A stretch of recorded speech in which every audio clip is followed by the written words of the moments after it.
So the internet is in the uproar right now because DMX, who passed away, I think was it 2000, 2001. I can't remember everything. I remember he passed away some years ago. He battled drug addiction. We know that he had about 16 children. Him and his wife, they had a tumultuous relationship. They ended up divorcing around 2014, because, he cheated on her 15,000 times, right? And she ended up leaving him. But now some of his children and his wife is coming together to do a documentary. And they are throwing him all the way under the bus, putting it in reverse, backing up over him, and then revving the engine up and screeching over him again, right? I mean, it's just crazy, right? And a lot of people are very upset with this. For me, I'm going to go indifferent, right? Online we deal with this gender war, and a lot of men don't like to be accountable. A lot of the women don't like to be accountable. But at the end of the day, this is their story, right? That's his ex-wife. These are the children. I wouldn't have done it, but I can't tell them how they should feel. Faded away because X came alive. There were so many times where I go to a show with my dad. I'm gonna say it exactly how it was. We would be backstage, and after his set was up, he'd point to one of his Wranglers, let's call it. He would say, yo, go out to the stage, get about 4 or 5, make sure they're ready to I gotta have 2. My son need 1, and his friend need 1. Make it happen. And that was very uncomfortable. Now, in this first case, his father wasn't putting women on him when he was a minor. He was over 18, and he was able to go on tour with his dad. And while his dad was cheating on his mom, clapping cheeks, he was also with his dad and out there doing his thing. But he transitioned this into being 12 years old and seeing his father cheat on his mother. Now, a lot of people are upset because he's airing out dirty laundry, right?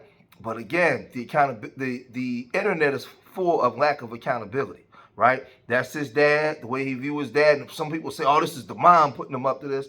No, well, this just may be him and the way he feels.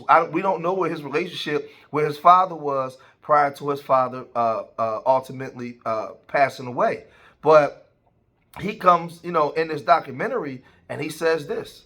Being 12 years old, observing your married father openly, unapologetically cheat on his wife, your mother, my mother, created this split in my mind and actually resented my father for it. And I remember looking like, you lying ass. Like it just kept festering inside of me. At that time, I was frightened to say anything. With him, it was such a his way or the highway. When I would talk to him, he would say that he was bipolar. And I would say, how do you know that? He was like, I know. Like, he diagnosed himself. He was like, I remember being in a group home, and I used to take tests with the therapist, and I remember them telling me that I was manipulative, and he would use those, though, as excuses. Like, there's plenty of times, like, as a wife, I signed him up into rehabs. He would manipulate them. He was a master manipulator. With the bipolar, his moods were up and down, and not week to week. For him, it was day to day. Sometimes it'd be scary just like being in the house because you didn't know what exactly was gonna set him off. So it was like walking on eggshells, just trying to not to, make him upset. It's like a dog, like waiting under like a tree that's like gonna bite you. You know it's gonna happen, you just don't know when. I 1000% think he had a lot of demons and trauma and just distractions in his life that really derailed him from just sticking with his family. Now, for me, I wouldn't, verbally go against my father out there to the public. A lot of things, man, you just keep in the house. It's not everybody else's business.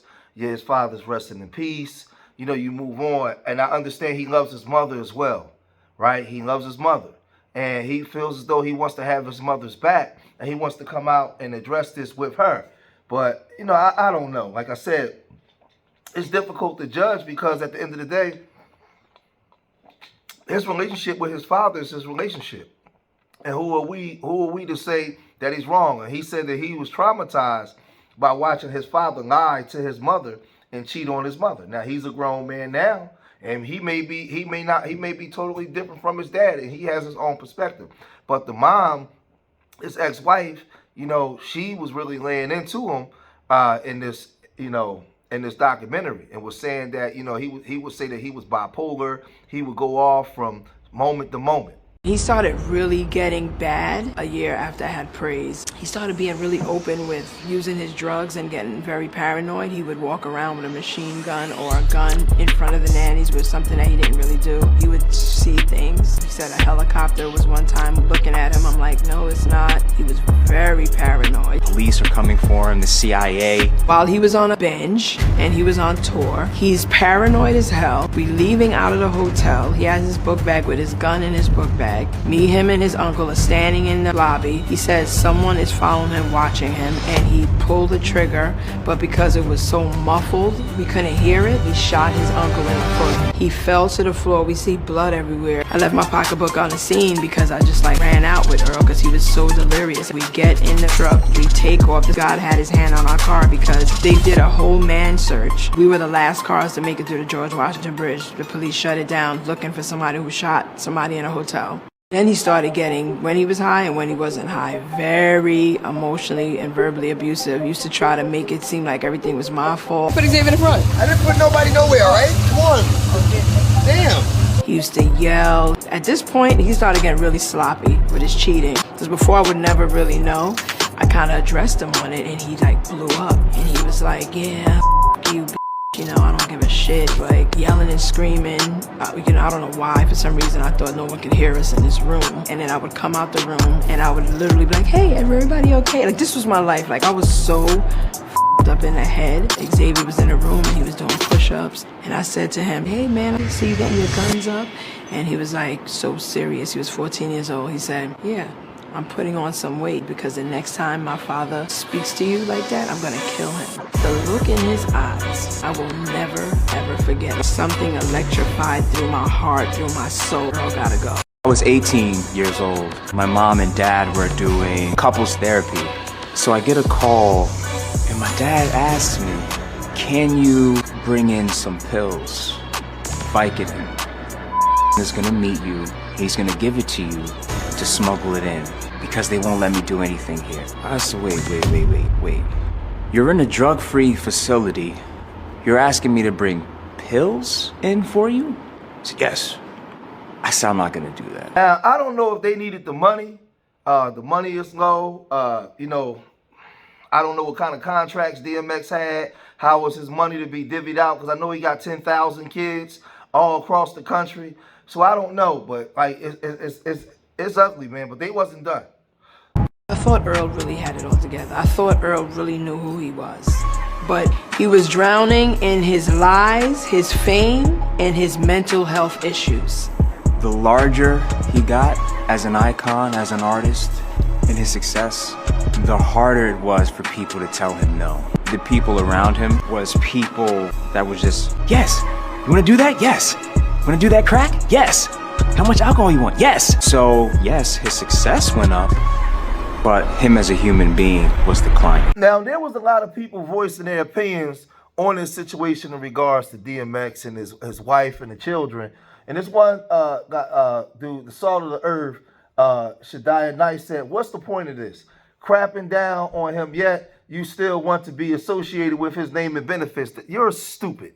First of all, that's his son. That's his son, right? So, like, that's the son of the ex-wife.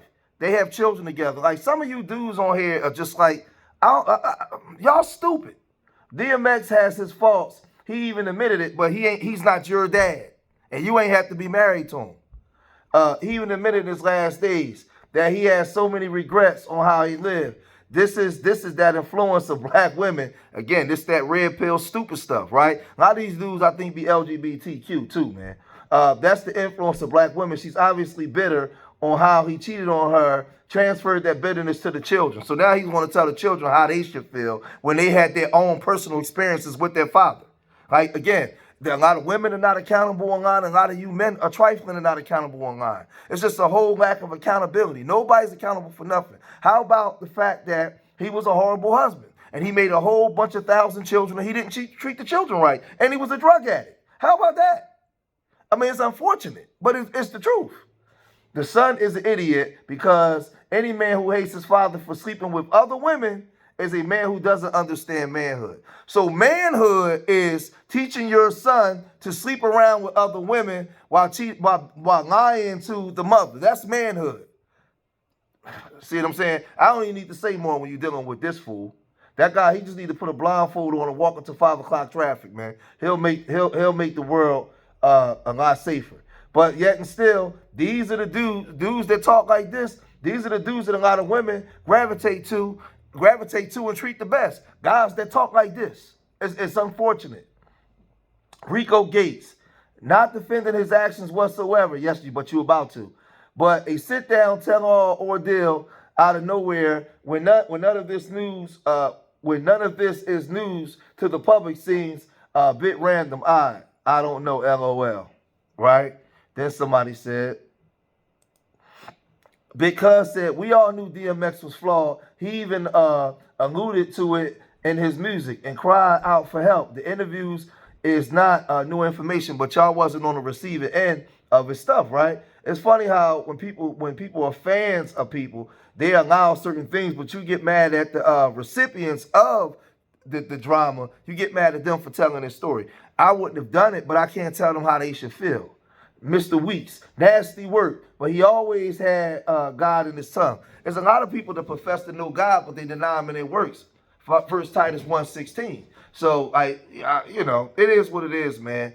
I wouldn't have done it, but this is how they feel. This is how they feel.